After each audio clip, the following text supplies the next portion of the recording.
देख बे जिप्रुस नार्जारिया बेनि मुंखौ होनोमोन जोङो एन्जोंकोल होनोमोन।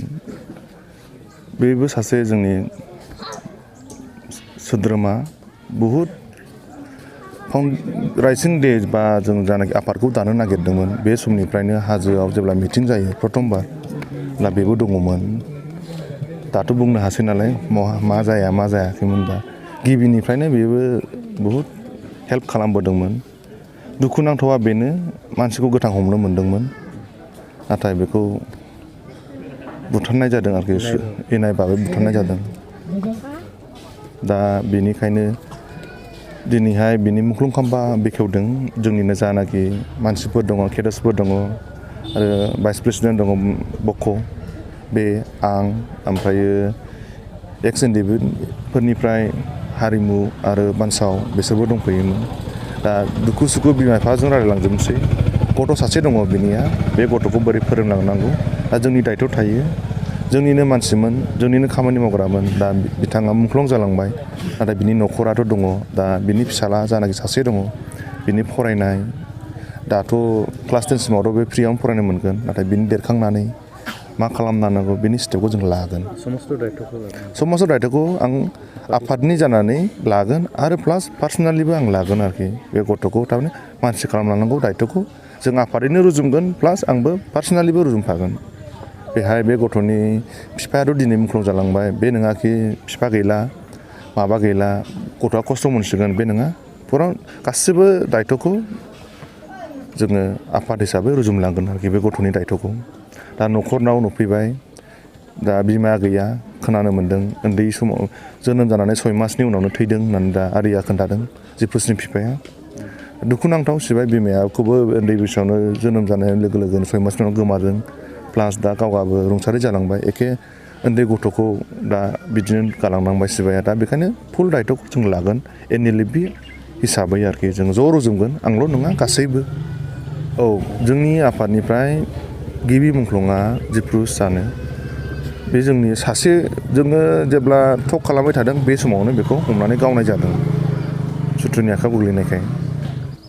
फार्स्ट मार्टियार्स हिसाबै আমাৰ এনএলএফবি সংগঠনৰ জিপিৰুছ অথবা এনজোংকোল তেখেতে মাৰ্টিয়াৰ্ছ হৈ গ'ল যোৱা 13 জুলাইত মাৰ্টিয়াৰ্ছ হৈ গ'ল। তো তেখেতৰ মাৰ্টিয়াৰ্ছ থম যিটো আমি ইনিগ্ৰেশ্যন কৰিলোঁ তো খুবেই আনন্দিত। কিহৰ কাৰণে সংগঠনৰ এনএলএফবি সংগঠনৰ তেখেতে ফাৰ্ষ্ট মাৰ্টিয়াৰ্ছ।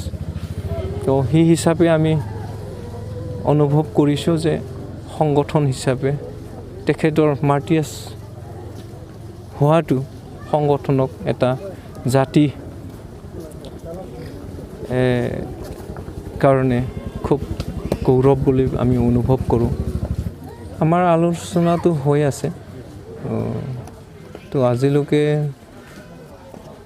এগ্ৰিমেণ্ট যিটো চিজফায়াৰ সেইটো আজিলৈকে হোৱা নাই। হ'বগৈ লাহে লাহেকৈ আমি আহিছোঁ আহি কিনি ডিজিনেটেড কেম্প হিচাপে আমি চনাই কেম্পত এতিয়া আছে আৰু কোকৰাঝাৰ হিচাপে কোকৰাঝাৰৰ কেম্পত আছোঁ। চৰকাৰৰ প্ৰচেছটো আমাৰ যিটো প্ৰচেছ সেইটো লাহে লাহেকৈ হৈ যাব বুলি আমি অনুভৱ কৰোঁ। আপোনালোকে সন্তুষ্ট যিটো আলোচনা কৰিলে এতিয়ালৈকে আলোচনাটো বিশেষ তেনেকুৱা হোৱা নাই। তো আলোচনাটো হ'ব আমি এগ্ৰিমেণ্ট হোৱা নাই এতিয়ালৈকে হ'বগৈ আলোচনা হৈ যাব। সংগঠন হিচাপে আমি জিপিৰুছৰ এটা ল'ৰা থাকি গ'ল তেখেতৰ মা নাই তেখেতৰ মায়ে এৰি থৈ গ'ল। তো আমি সংগঠন হিচাপে পিছলৈ আমি তেখেতৰ ফিউচাৰৰ কাৰণে তেখেতৰ পঢ়া শুনাৰ কাৰণে আমি সংগঠন হিচাপে কিবা এটা হেল্প কৰি যাম বুলি আমি আশা কৰোঁ। তো তেওঁলোকৰ ঘৰৰ লগতো আমি আলোচনা কৰি থাকোঁ আৰু যিটো মাৰ্টিয়াৰ্ছ থম বনালে সেইটো আমি সংগঠন হিচাপে বনাইছোঁ এতিয়া।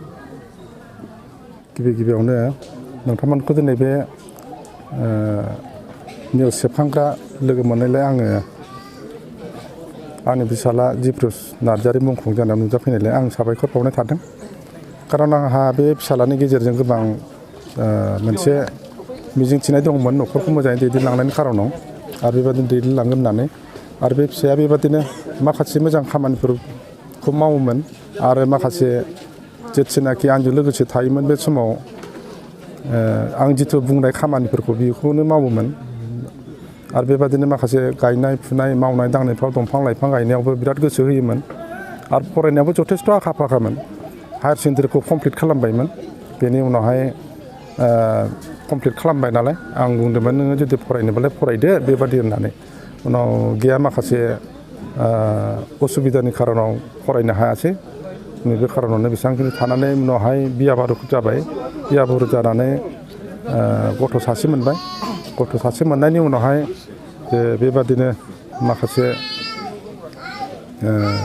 किसुमान सरकारनि नुनायफ्राव माखासे गाज्रि साननाय बायदि सानजाबाय नामा बेवहायनो बेबादि